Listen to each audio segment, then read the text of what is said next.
Ever thought of that before? Sadness in heaven. This is a reality that I believe we can all agree upon, no matter what your understanding of death and the afterlife is. I'm not going to assume that we all believe or understand the same thing today. So let's just break it down a little bit. There's a very popular and prevailing view that's in and also outside of Christianity that at death, we have an immortal soul that leaves our body. It goes to heaven.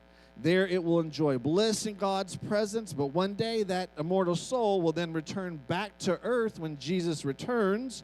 And our soul will be reunited with a glorified body. And then we'll return and go back to heaven.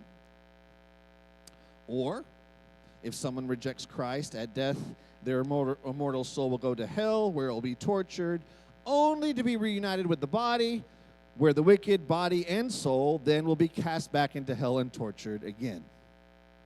Are you familiar with this? If you believe that, that's fine. I'm not right. I want you to understand how this works, that if you believe that, there's still sadness in heaven. If your understanding of death and the afterlife thereafter, and you agree that the soul leaves your body at death, we would all agree that that soul would be pleased to find itself in heaven, but at the same time, there would be sadness to discover that some of your loved ones who you thought had already gone yonder and had already been with the Lord this whole time were not. That'd be sad to find when you got there. Furthermore, your soul might experience sadness in heaven if the souls that you had left behind here on earth do not pop up into heaven as you would expect them to do. And you know that they are now in the other place. So that is, if that's your understanding of death and the life thereafter, you can see why I'm saying there's going to be sadness in heaven. Now, this popular and prevalent view that souls live on either in heaven or hell after the body dies, I personally find to be very different from the understanding of death and the life thereafter given to us by Jesus and the Apostle Paul. For over 50 times in the Bible, death is described as a sleep.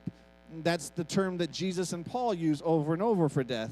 And that term, immortal soul, is not even found in the Scriptures. In fact, upon closer study of Scripture, we find that even in perfection, Adam and Eve received immortality only as a gift from God that came from a tree.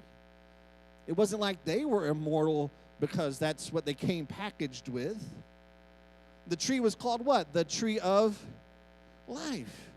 And after the fall, we still realize immortality as a gift from God comes from a tree. For us, after the fall, the tree is called Calvary, where Jesus purchased our redemption. So according to Jesus and Paul and the rest of Scripture, there is no immortal soul that goes to heaven or hell at death.